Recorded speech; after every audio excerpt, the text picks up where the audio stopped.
श्री गणेशाय नमः। श्री जानकी वल्लभो विजयते। गोस्वामी जी ने कहा है कि रामचरितमानस में 4 घाट हैं। रामचरितमानस रूपी तालाब के 4 घाट हैं। वो 4 घाट, सुंदर घाट जो हैं वो हैं जो 4 कथाएं हो रही हैं। एक कथा जो ऋषि मुनि याज्ञवल्क्य जी ऋषि मुनि भरद्वाज जी को सुनाते हैं। दूसरी कथा जो शिव जी जो है श्री पार्वती माता पार्वती को सुनाते हैं। तीसरी कथा जो ऋषि मुनि काकभूषुंड जी जो है गरुड़ जी महाराज को सुनाते हैं। और चौथी कथा जो तुलसीदास जी कह रहे हैं हम श्रोताओं के लिए। तो गोस्वामी जी शुरू करते हैं। पहला एक घाट लेते हैं वो जहाँ श्री याज्ञवल्क्य जी जो है श्री ऋषि मुनि भरद्वाज जी को कथा सुनाते हैं। तुलसीदास जी रहे हैं कि भरद्वाज मुनि जो प्रयाग में बसते हैं और श्री राम जी के चरणों में उनका अत्यंत प्रेम है। जब भगवान बन जा रहे थे तब, और जब वन से लौटते वक्त, और भरत भगवान जब बन जा रहे थे और वन से लौटते भरद्वाज जी के आश्रम में जाते हैं उनका दर्शन करने। वह तपस्वी हैं, निगृहीत चित्त हैं, जितेंद्रिय हैं, दया के निधान हैं और परमार्थ के मार्ग में बड़े ही चतुर हैं। श्री भरद्वाज जी महाराज बहुत अच्छे ऋषि हैं, बहुत अच्छे संत हैं। जब माघ में सूर्य जो है मकर राशि में आते हैं तब जो है सब लोग प्रयाग तीर्थ में स्नान करने के लिए आते हैं। देवता, दैत्य, किन्नर, मनुष्य सब आदरपूर्वक त्रिवेणी में स्नान करने आते हैं। और जो त्रिवेणी में स्नान करने आते हैं वो श्री वेणी माधव जी के चरण कमलों को पूजते हैं, अक्षय वट का स्पर्श करके उनके पुलकित होते हैं। और श्री भरद्वाज जी का आश्रम बहुत ही रमणीय, श्रेष्ठ और मुनियों के मन को भाने वाला है।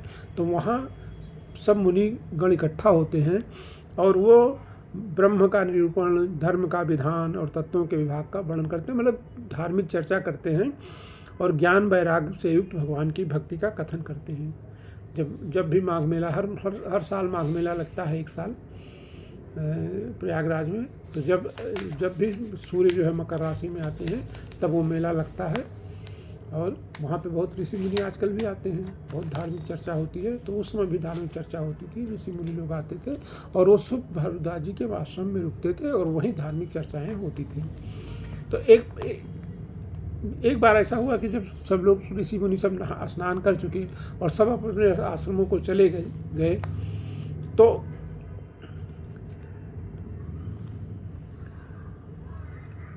भरद्वाज जी महाराज ने जो है ऋषि मुनि याज्ञवल्क्य के चरण को पकड़कर लेट गए।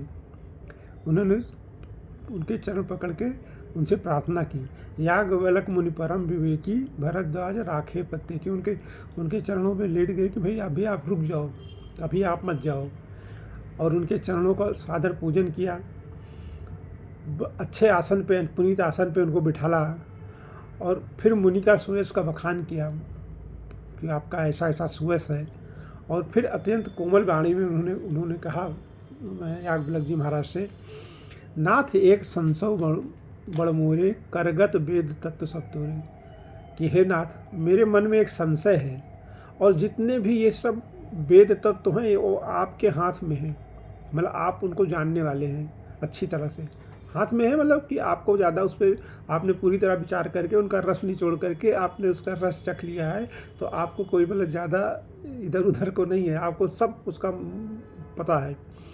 और कह रहे हैं कि संशय कहने में मुझे बहुत भय भी लग रहा है और अगर नहीं कहूँगा तो बहुत मतलब मेरा नुकसान भी हो जाएगा, अकाज हो जाएगा।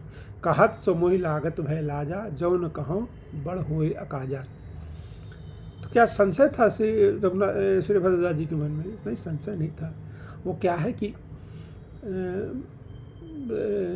भगवान ने कहा है ना सबरी माता कि दूसर भक्त मम रतिमम कथा प्रसंगा, मतलब ये जो भगवान की कथा प्रसंगा में कथा और प्रसंग में भगवान की बातों में प्रेम होना, रति होना जो है वो एक प्रकार की भक्ति है। दूसरी भक्ति जो है वो क्या है? भक्ति ये नहीं है कि प्रथम भक्ति दूसरी भक्ति, मतलब वो जो है ऊर्ध्वाधर वर्टिकल उसका नहीं, वो क्षैतिज है। ये सब एक ही तरह से समान ही सब हैं। तो वो भी एक भक्ति है कि भगवान की लीला कथाओं में, उनके नाम रूप ध्यान धाम में आदमी की रति हो, उनका प्रेम हो। तो इसलिए वो प्रेम को प्रेम है तो वो कथा, भगवान की कथा सुनना चाहते हैं। तो इसलिए कह रहे हैं कि मेरे मन में संशय है और आप जानते हैं तो आप मुझे, और अगर मैं नहीं पूछता तो मुझे मतलब मेरा नुकसान होगा, और पूछता हूँ तो मुझे डर लग रहा है। संत कहाँ यस नीत प्रभु श्रुत पुराण मुनि गाओ, होय न विमल विवेक गुरु गुरु सन की दुराओ। मैं आपके साथ अगर दुराव करूँगा आप तो मेरे हृदय में निर्मल ज्ञान नहीं होगा, इसलिए मैं पूछ रहा हूँ। अस विचार प्रगटो निज मोहू, हरहु नाथ कर जन परछोहू। मेरे मन में जो अज्ञान हो गया है, जो मतलब मोह हो गया है, उसको मैं आपको बता रहा हूँ, और आप मतलब उसको मुझ पर प्रेम करके, मुझे कृपा करके उस अज्ञान का नाश कर दीजिए। करें कि राम नाम कर अमित प्रभावा, संत पुराण उपनिषद गावा। संतत जपत शंभु अविनाशी, शिव भगवान ज्ञान गुण राशि। आकर चारि जीव जगहि, काशी मरत परम पद लहई। सोपि राम महिमा मुनिराया, शिव उपदेश करत करिदाया। राम कवन पूछो प्रभु तूही, कहे बुझाओ कृपा निधि मोही। कहते हैं कि ये जो राम जी के नाम का प्रभाव है, ये संतों पुराणों और शुद्धों में बहुत से वर्णन किया गया है। कल्याण स्वरूप ज्ञान और गुणों की रास अविनाशी भगवान सब निरंतर राम नाम का जप करते रहते हैं। और संसार में जो 4 प्रकार के 4 जात के जीव हैं, वो अंडज मतलब जैसे उनके उत्पन्न होने से बताया गया ना कि जो पसीने से उत्पन्न होते हैं, जो अंडे से उत्पन्न होते हैं, अंडा जरायु, ऐसे बताया गया है। तो वो जो 4 प्रकार के जीव हैं, और काशी में मरने में उन चारों प्रकार के जीवों की मुक्ति हो जाती है। क्यों मुक्ति हो जाती है? क्योंकि भगवान शिव जो है काशी नरेश हैं, काशीनाथ हैं, विश्वनाथ हैं, वाराणसीनाथ हैं, वो सदैव राम नाम जपते रहते हैं। उनके राम नाम के जपने के प्रभाव से जो भी जीव काशी में मरते हैं उन सब की मुक्ति हो जाती है। तो कहते हैं वो राम नाम की महिमा है, क्योंकि शिव जी महाराज जी काशी में राम नाम का ही उपदेश करते रहते हैं। तो मैं पूछता हूँ वो राम कौन है जिनका नाम जपते रहते हैं? वो राम कौन है, मुझे समझा कर बताइए। कहते हैं अब एक रामोधेश कुमारा, तिन कर चरित विदित संसारा।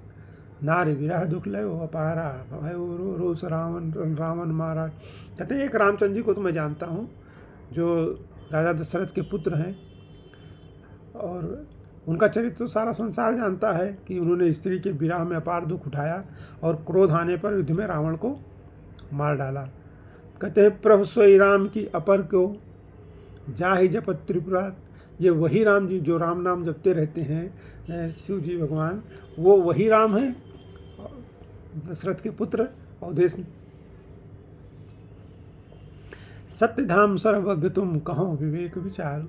आप मुझे सत्य सत्य सब ज्ञान से विचार कर कहिए कि वही राम है कि कोई दूसरे हैं। जिसको शिव जी बसते रहते हैं वो वही राम है, अवधेश अयोध्यानाथ, की कोई दूसरे राम है। और जैसे मेरा भ्रम जाए, आप वो कथा विस्तार से कहिए कि मेरा ये मोह जो है, भ्रम जो है मेरा चला जाए। ये तो भरद्वाज मुनि को कोई भ्रम नहीं, मोह नहीं, वो तो पूछ रहे हैं खाली जन कल्याण के लिए, लोक कल्याण के लिए। कथा में रति है, इसलिए पूछ रहे हैं। कथा में रति है और जान रहे हैं, लेकिन पूछने के लिए पूछ रहे हैं। जिसे कथा कहेंगे, कथा में रति है उनका, तो और लोक कल्याण भी उस कथा से होगा, लोग भी सुनेंगे तो और भी जो संत मुनि हैं उनको भी मतलब आनंद होगा, संतोष होगा। तो इसलिए उन्होंने कथा पूछी। और तुलसी अब जाग बलक बोले मुस्काई, तुम्हें विदित रघुपत प्रगटाई। जागुलक जी मुस्कुरा के बोल रहे हैं, ऋषि मुनि जागुलक जी, कि तुमको तो रघुपत का, भगवान राम का जो प्रभाव पता है। तुम जो है मन क्रम वचन से श्री राम जी के भक्त हो, लेकिन मैं तुम्हारी चतुराई जान रहा हूँ। तुम राम जी के रहस्यमय गुणों को सुनना चाहते हो, इसी से तुमने ऐसा प्रश्न किया है कि मानो बहुत ही मूढ़ हो। श्रीमद् भागवत में भी श्री कृष्ण जी कहते हैं अर्जुन से कि तुम जाओ और ज्ञानियों को प्रणाम करके उनसे प्रश्न पूछो और वो तुम्हें ज्ञान का उपदेश करेंगे। तो क्यों भेज रहे हैं श्री कृष्ण जी अर्जुन जी को? क्योंकि अर्जुन जी, श्री कृष्ण जी तो स्वयं ज्ञान मूर्ति हैं, तो ज्ञान लेने के लिए दूसरे लोगों के पास, ज्ञानियों के पास क्यों भेज रहे हैं? इसलिए भेज रहे हैं कि दूसरे भी ज्ञानियों का जो है महत्व रहे। और वो कह रहे हैं प्रणाम करके। प्रणाम करने का मतलब नहीं कि खाली आपने साष्टांग प्रणाम किया, वहाँ प्रणाम करने का मतलब होता है समर्पण।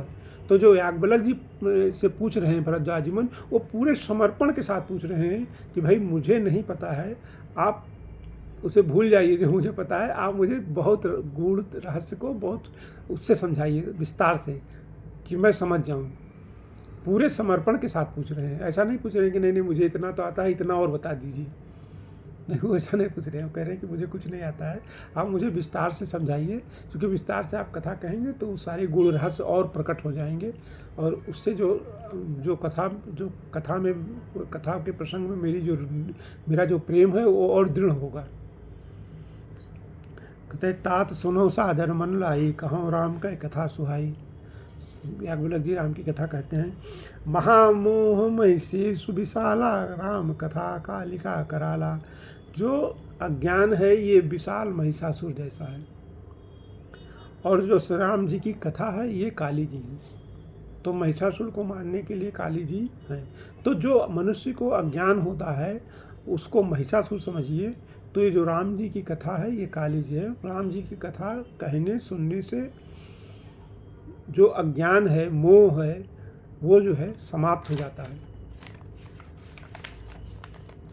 राम कथा सस किरण समाना, संत चकोर करहि जे पाना।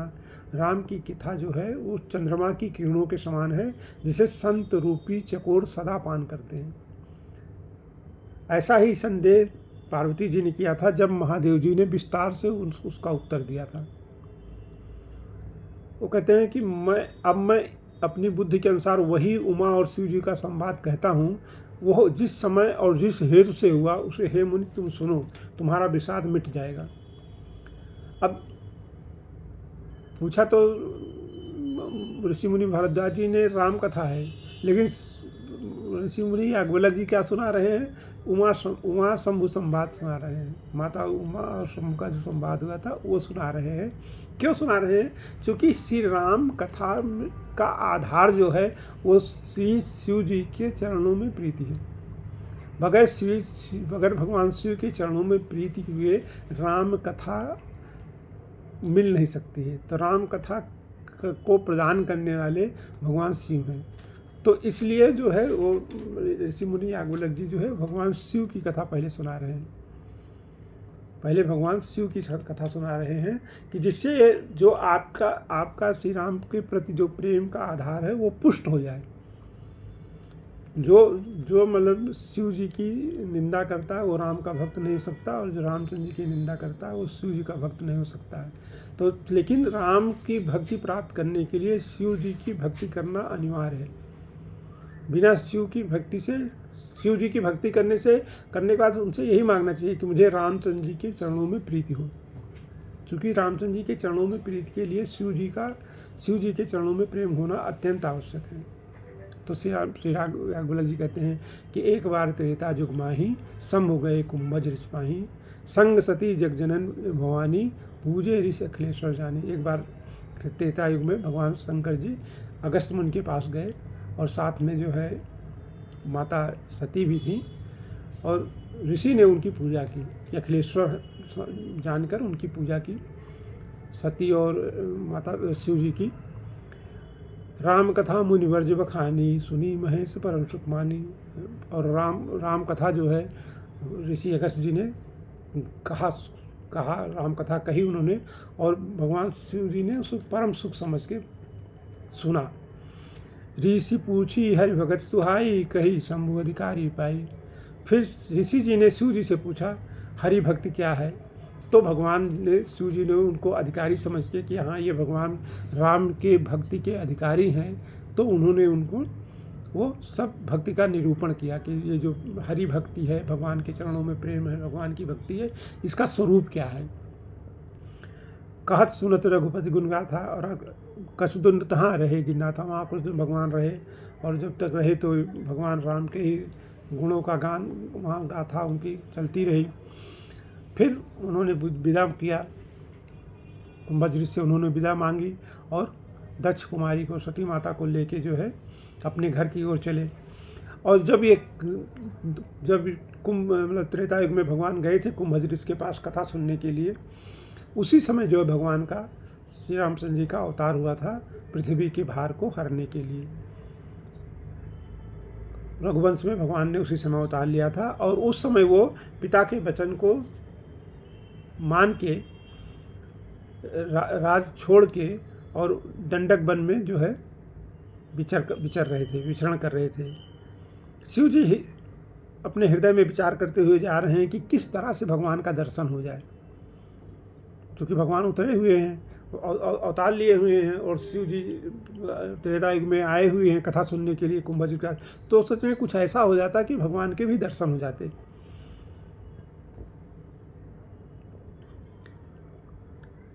और वो भी सोच रहे हैं कि अगर मैं ऐसे मिलने जाऊंगा, मतलब भगवान के दर्शन हो जाए गुप्त रूप से, और मुझे मतलब ऐसे प्रकट में मिलने ना जाना पड़े, क्योंकि नहीं तो लोग जान जाएंगे भगवान का अवतार हुआ है।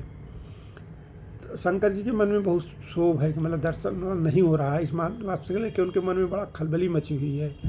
और लेकिन सती जी को ये पता नहीं चल रहा है कि शंकर जी दर्शन के लिए इतने मतलब जो है क्षुभित है, इतने मतलब व्यथित हैं दर्शन करने के लिए। शिव जी के मन में डर है कि भाई भेद ना खुल जाए श्री रामचंद्र जी का, और दर्शन भी करना चाह रहे हैं कि कुछ ऐसा हो जाए कि दर्शन भी हो जाए और भेद भी ना खुले। और इधर जो है रावण ने अपनी मृत्यु जो है मनुष्य के हाथ से मांगी थी।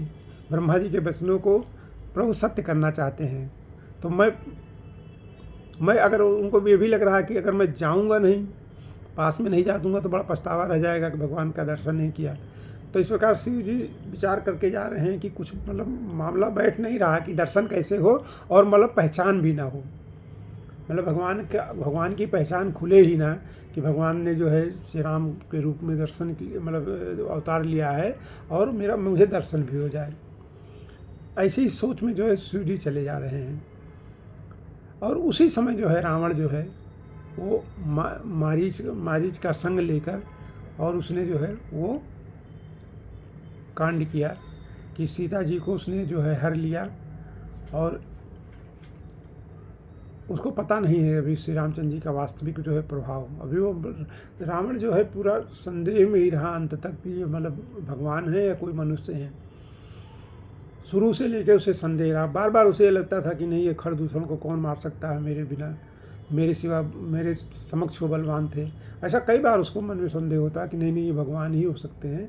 लेकिन वो फिर अपने इस विचार को त्याग देता था तुरंत कि नहीं भगवान नहीं, मनुष्य हैं और मैं जीत लूँगा। अब जब इधर जो है भगवान सीता जी को विरह विकल रघुराई खोजत विपिन फिरत दो भाई। अब दोनों जो है लोग यहाँ खोज रहे हैं, उधर शिव जी सती जी को लेके जा रहे हैं। शिव जी को बड़ी लालसा है दर्शन करने की, किसी तरह से दर्शन हो जाए। देखिए, कबहु जोग वियोग न जाके देखा प्रगट विरह दुख ताके। भगवान को कोई जोग वियोग नहीं होता है। भगवान के लिए क्या जोग वियोग, वो तो हमेशा युक्त है, हमेशा जोग में है और हमेशा वियोग में है। वो भगवान के लिए कहा जाता है कि वो सबके अंदर भी हैं और सबके बाहर भी हैं, मतलब संसार में भी हैं और संसार में नहीं भी हैं।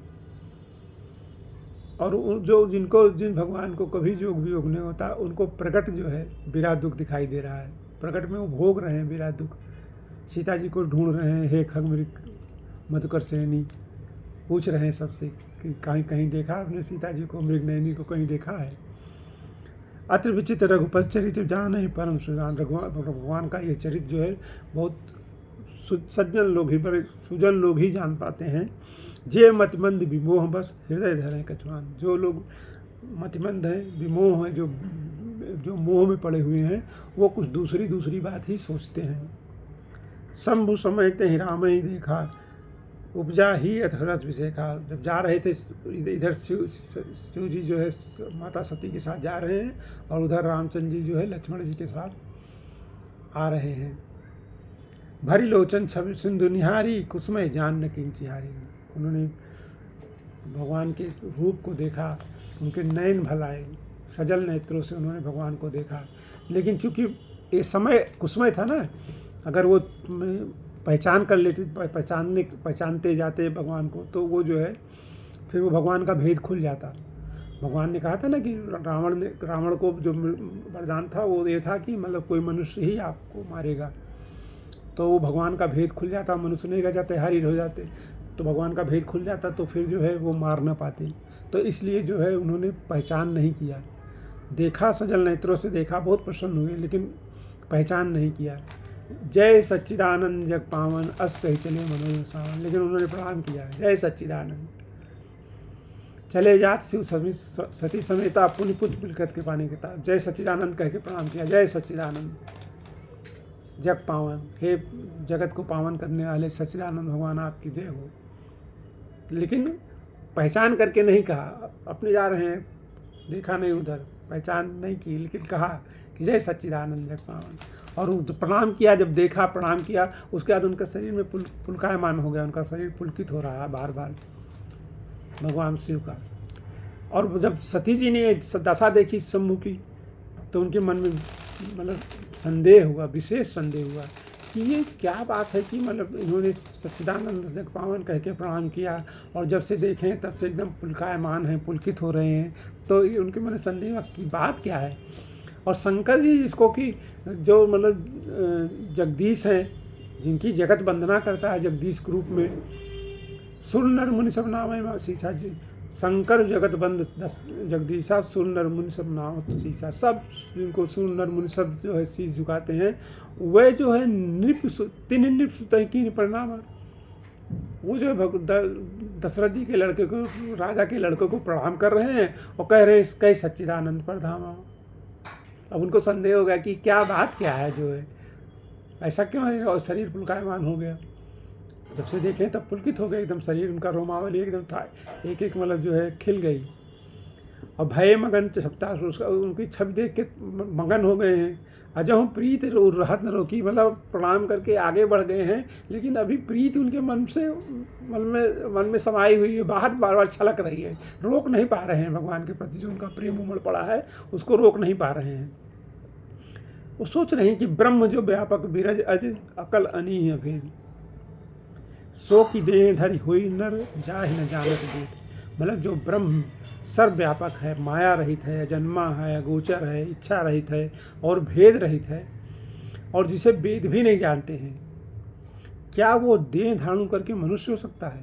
मतलब उनको ऐसा लगा तो माता सती को कि ये कहीं श्री हरि मतलब ब्रह्म तो नहीं है, भगवान श्री राम का अवतार जो ब्रह्म का अवतार है, तो उनका, लेकिन ये ब्रह्म और ब्रह्म को ही मतलब जो है शिव जी भजते हैं राम के नाम से। तो ये ब्रह्म तो जो है सर्वव्यापक होता है, माया रहित होता है। अब ये तो क्या है, ये तो सीमित हैं, यहाँ बन में ढूंढ रहे हैं, एक जगह ही व्याप्त हैं, माया में पड़े हुए हैं, माया रहित भी नहीं है, सीता जी को खोज रहे हैं। जन्म लिया है इन्होंने दशरथ जी के यहाँ, अगोचर भी नहीं है, गोचर हैं, भटक रहे हैं। इच्छा रहित भी नहीं है, इनको इच्छा है कि सीता जी मिल जाएं। भेद रहित भी नहीं है, इनको भेद भी है। तो और जिसको वेद भी नहीं जानता है, जिसको वेद भी नेति नेति कह के निरूपण करता है कि ऐसा नहीं, ऐसा नहीं, ऐसा नहीं, सब कुछ नहीं कहने के बाद जो बच जाए वही ब्रह्म है, तो वो क्या मनुष्य का देह धारण कर सकता है, करेगा क्या, उसको क्या देह धारण करने की जरूरत है, ऐसा सती जी को संदेह हो रहा है। भगवान शिव की दशा देख के कि जय सच्चिदानंद कह के प्रणाम कर रहे हैं और इतना प्रेम में पुलकित हो रहे हैं कि समाये प्रेम समा नहीं रहा है। तो ऐसा प्रेम तो भगवान का ब्रह्म के साथ है, और ये तो जो है राजा के पुत्र को 3 दिवस से कीनी प्रणामा, तो ऐसा क्यों हो रहा है। तो ये उनको बड़ा भारी संदेह हुआ। अब आगे कथा कल।